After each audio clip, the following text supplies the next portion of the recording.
নিজে নিজে ক্যামেরা ধরে রান্না করতে কিংবা ভিডিও করতে কষ্ট যতটুক না হয়, আমার সবচেয়ে বেশি কষ্ট হয় ভয়েস দিতে।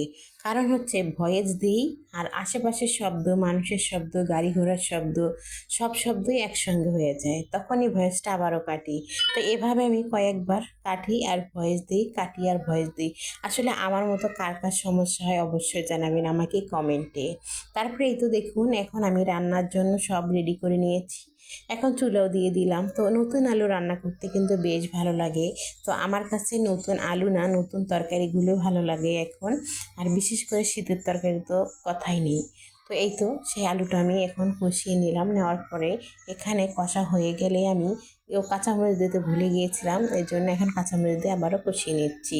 তো কষানো হয়ে গেছে, ঠিক এখানে আমি সেই লাউয়ের পাতা আর ডোকাগুলো বেছে রেখেছিলাম, এখন সেগুলোই দিয়ে দিচ্ছি। আর এগুলো একদম আগার পাতা ছিল, একদম কচি পাতা। তো এগুলো কিন্তু রান্না করলে খুবই ভালো লাগবে।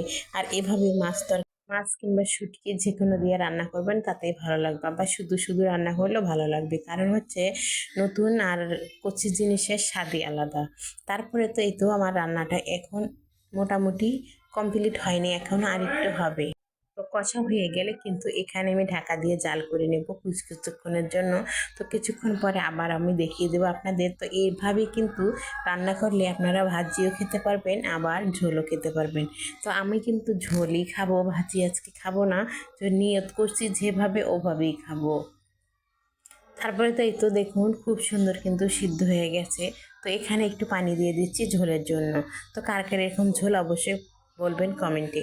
আর হচ্ছে এই 2 মিনিটের ভয়েসে আমি কতবার যে কাটছি তার কোনো তুলনা হয় না।